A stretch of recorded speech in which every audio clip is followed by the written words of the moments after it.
guys, welcome back to our channel Pura Prachi and good afternoon, good evening અને good morning also.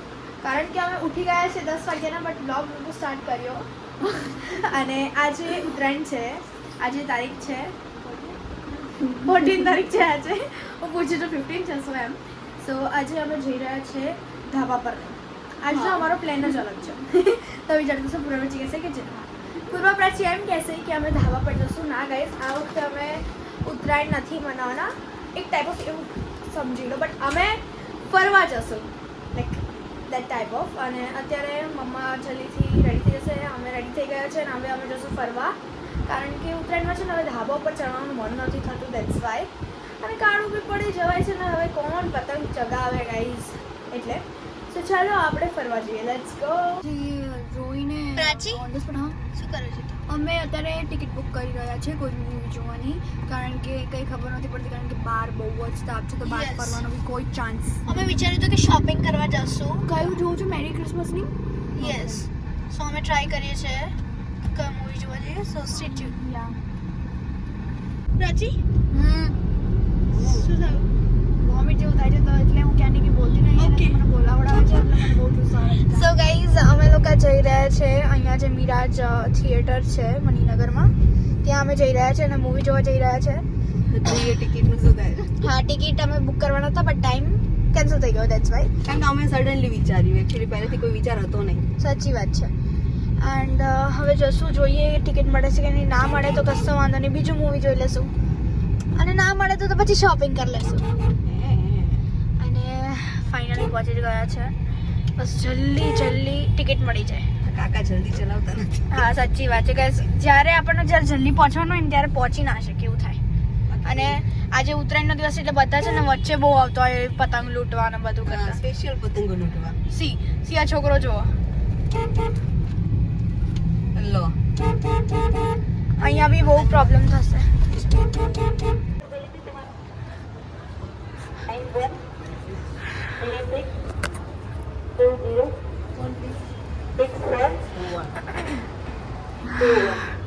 પ્રાચી, so guys, અમે અત્યારે movie જોઈને આવી ગયા છે કારમાં. અત્યારે વાગી રહ્યા છે 7:30. શો હતો 5 to 7:30 અને બહુ જ સરસ મૂવી હતું, લાઈક માઇન્ડ બ્લોઈંગ. તમારે ચેકઆઉટ કરવું જોઈએ. મેરી ક્રિસમસ નહીં, સોરી ગાઈઝ, મેરી ક્રિસમસ. અને બહુ મજા આવી અને થ્રિલિંગ છે, બહુ સસ્પિશિયસ છે. લાઈક આપણા માઇન્ડમાં ફર્સ્ટ હાફમાં તો મગજ ખરાબ જ થઈ જાય કે શું થશે આ કે આને મોટો કર્યું છે વોટ એવર. અત્યારે નહીં જણાવી દઉં તમને. સો ગાઈઝ, બહુ મસ્ત જય બજરંગબલી અને બહુ મજા આવી ગઈ. અને પહેલાં તો મને બીક લાગી જ્યારે અમુક એવા સીન્સ હતા ખતરનાકવાળા, રાઈટ મમ્મા? યા ડેફિનેટલી બહુ મજા આવી ગઈ. અને હવે અમે જઈ રહ્યા છે પેટ પૂજા કરવા. અને પેટ પૂજા કરવા જઈ રહ્યા છે ને એ જગ્યા છે અન્ના ઇડલી કોર્નર કહી શકો છો. આનંદ ઇડલી કોર્નર. આનંદ છે નામ એનું. હા, બટ અમે અન્ના જ બોલે. પહેલાનું નામ હતું ને અન્ના. યા સો ત્યાંની ઇડલી બહુ જ સારી હોય છે, ઇડલી ઢોસા એન્ડ ઓલ. અમને બહુ ભાવે છે. અને આ મૂવીમાં ખાધું એટલું છે ને બધાએ, લાઈક આમ મૂવીમાં એક દેખાડેલું શૂટ કરેલું છે એટલે બહુ ઈચ્છા થતી કે ખીક એને એ જ ખાવું છે, ઇડલી એન્ડ ઓલ. અને એક્ટર બહુ સરસ હતા બધા. બધા એક્ટર્સની acting, Vijay Sethupathi and Katrina Kaif, like oh my god, killed it. Like બહુ જ મજા આવી ગઈ. અને સ્ટોરી બહુ સારી છે. હું પ્રમોશન નથી કરતી, બસ ખાલી કેટરીના બહુ ટાઈમ પછી સારી લાગી ને. ટાઈગર 3 માં બી એટલી ગુડ નથી લાગતી. લાઈક એકદમ થ્રિલિંગ મૂવી છે. અને આવું મૂવીઝ આવતા જ જોઈએ ને મમ્મા. યા લાઈક આ મૂવી ડાયરેક્ટ કોને કર્યું છે કોઈક નામ નથી ખ્યાલ, બટ આ મૂવી તો એક મૂવી કરી હતી જે ડાયરેક્ટરે એ 2017 કાં તો 18માં કરી હતી. પછી આ સેકન્ડ આવે છે કદાચ. But nice. બહુ જ સરસ, બહુ જ સરસ. અને બહુ સરસ કેરેક્ટર્સ લીધે છે ને. આવી રીતે જ આવી મૂવીઝ આવી જોઈએ આપણા બોલિવૂડ, ટોલિવૂડ, કંઈ બી કહી શકો આપણા ઇન્ડિયામાં. યા સો ગાઈઝ, સ્ટે ટ્યુન. ચલો આપણે હવે રેસ્ટોરન્ટમાં જઈને જ મળીએ. મંગાવી દીધું ગાઈઝ. અમે આવી ગયા છે ને અત્યારે છે ને એકદમ શાંતિ છે. જ્યારે અમે સ્કૂલથી છૂટીને જ્યારે આવીએ ને ત્યારે જગ્યા ન હોય, ભીડમ ભીડી હોય. અને Prachi, how is the movie? કેટલા ગેટ મમ્મા, how is the movie? Nice. અને બસ હવે અહીંયા ખાસું વાસું અને પછી હવે શું કરશું આગળ નહીં ખબર. અને અમે મંગાવી દીધો છે. મેં એક પોડી મસાલા ઢોસા મંગાવ્યો છે બિકોઝ મને છે ને એ લોકો જે ખાતા હતા ને ત્યારે મને ઈચ્છા થઈ ગઈ હતી કારણ કે ત્યાં પોડી મસાલો બી હતો. અને તમને લોકોને થશે કે અમે લોકો કેમ આવી જગ્યા પાયા છે. ઓકે, હા. એક વિચારવા જેવું છે. પણ અહીંયાના મસાલા ઢોસા અને ઇડલી એકચ્યુઅલી છે ને પૂરા પછી એટલા બધા ભાવે છે ને કે એને સંકલ્પના નથી ભાવતા, એટલા બધા ભાવે છે. અને ફેલ કરે, બાકી બહુ મસ્ત હોય છે. એકવાર ટ્રાય બી કરી શકો છો. અમે ક્યાંક બીજે જવાના હતા, અમે કોઈ કેફેમાં જવાના હતા, પછી આ મૂવી જોયું ને પછી છે ને બહુ ઈચ્છા થઈ ગઈ કે ઢોસા કાં તો ઇડલી જ ખાઈએ. અને પછી કેફેમાં પછી છે ને એકચ્યુઅલી પ્રાચી કેમ એવું કે પછી ક્યારેક જશું, પ્રાચીનું માનવું એવું છે કે કેફેમાં અમે પપ્પાની જોડે જ હશે. યસ. એટલે પ્રાચીએ છે ને ના પાડી ઇનડાયરેક્ટલી, કારણ કે પ્રાચીના પપ્પાને બહુ જ પ્રેમ કરે છે. યસ. પ્રાચી ક્યાં આવ્યા છે? ચાઇનીઝ ફૂડમાં જ્યાંથી અમે બધું મંગાવીએ છીએ. અમે પહેલી વાર અહીંયા આવ્યા છીએ. યસ, આપણે અહીંયા બેસીને ખાશું અને બહુ જ ભૂખ લાગી છે. Let's go. અને હા ચલો, ઢોસા ઇડલી ખાધું પણ તો બી ગાઈસ સમજી શકો છો અમારું પેટ બહુ મોટું છે. અહીંયા રહ્યું ચાઇનીઝ વોક. લેટ્સ ગો, આપણે જઈએ. ઓર્ડર કરી દીધો. સો ગાઈસ અમે ઓર્ડર કરી દીધો છે અને હવે હમણાં જ્યારે આવી જશે ફૂડ ત્યારે દેખાડશો.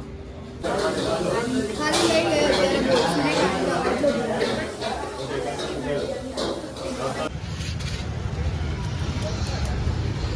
કાઢી પડશે બહુ ઠંડુ છે. ગાઈઝ મેં કોફી લીધી અને મેં છે ને બહુ જલ્દી સિપ લઈ લીધી અને એટલે મને છે ને બ્રેન ફ્રીઝ થઈ રહ્યું છે અત્યારે. બહુ જ ગંદરી અને બહુ ઠંડુ છે. બાજુવાળી આંટીને પૂછજે. એ આંટી અને કોફી ભાઈ કે નહીં? મમ્મીને કોફી નહીં, મોસ્ટ ઓફ એટલી નહીં ભાવતી અને કોકો એકદમ ચોકલેટી હોય અને મમ્મીને ચોકલેટી કોકો ભાવે છે, પ્રાચીને એવું ભાવે છે. હવે તો કંઈ આવે જ નહીં. મને ક્યારેક એવું લાગે કે કંઈની જેલીમાં ચોકલેટ નાખીને રબડી આપી દીધી છે આપણને. કોકો વાળા જે બી બનાવતો હોય એમ કહું છું. અને પ્રાચીએ કોકો લીધો છે ને હવે અમે ફાઇનલી ઘરે જઈ રહ્યા છે અને એમાંથી એક હક્કા નૂડલ્સ કરી હતી કે like make my own bowl, એ વાળી કરાવ્યું હતું મેં. એ ખાઈ લીધું અમે અને એક પેક કરી લીધું કારણ કે પેટમાં આવે જગ્યા નથી, ઘરે જઈને જ ખાશું.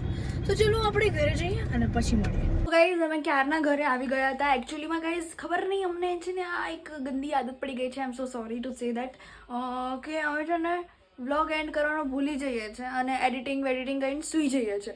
આ મોટી પ્રોબ્લેમ છે બટ હવેથી હું ટ્રાય કરીશ કે રોજે રાત્રે જ વ્લોગ એન્ડ કરીએ.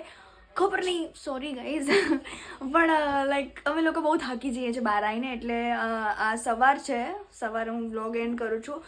સો ફટાફટ હું આ વ્લોગ એન્ડ કરીશ. આઈ હોપ કે તમને અમારો આ વ્લોગ ગમ્યો હોય. અને ગાઈઝ આના પછીનો જે વ્લોગ આવશે ને એ જોવાનું ભૂલતા નહીં કારણ કે અમે બહુ મજા અને મસ્તી કરવાના છે આ 2 દિવસ. સો આઈ હોપ કે તમને અમારો આ વ્લોગ ગમ્યો હોય અને જો ગમ્યો હોય તો લાઈક કરજો, શેર કરજો, કમેન્ટ કરવાનું ભૂલતા નહીં. અને જો તમે નવા છો તો સબસ્ક્રાઈબ કરી દેજો. તો મળે એક નવા વ્લોગ સાથે. ત્યાં સુધી જય અંબે.